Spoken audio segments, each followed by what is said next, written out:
Beyramlar vaqtında rayon üzəginin bugünkü gündə işləvçi məşidində 50'ge yakın kişi suyu ala.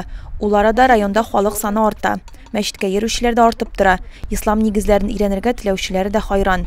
Bugünkü gündə indi bizdə Pitreş məşidində, eski məşiddə, Ağaç məşidində xalıq küp sıymav səbəbli şuşu yanı məşidinə də tüzürgə ümitləndik. Çünki anda 50 kişi sıyardı idi. Namaz okuyan vakitte dersler alıp bulma idi.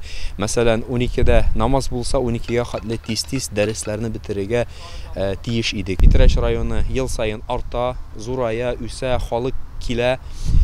Şuna şu sebepten biz indi nikah meclisleri uzdırıp şunda dersler okup indi kileşekte bu məşidkinə tügül kompleks bularak. Tezilip kilişi yana məşidinin meydanı 1300 kvadratlı metr. Ulu xayriyyə işlər yardımı bilen safqa bastırıla. Bina 2 katlı bulacaq. Bir yola 400'ge yakın kişi sıydırırlıq. Birilişində mədrəsə də ornaşır dip kütülə. Bugün arşadan kilgen taşçılar binanın divarlarını kütərələr. Bu yılanı tübə astına kırtırga kirek.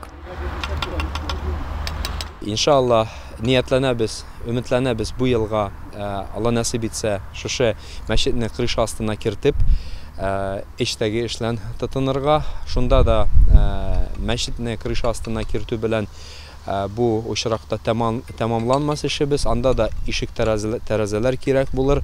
Çünkü kış gün bizde müzikiz biləsiz soğuklar. Şunda iştəgi işini alıp barır için bütün şartlar deyiş. Bütün avuldan Pitreş rayonundaki Tatar Müslüman avullarından yardım kilip tura. Allah'ın rahmeti yavsın. Şılay yok.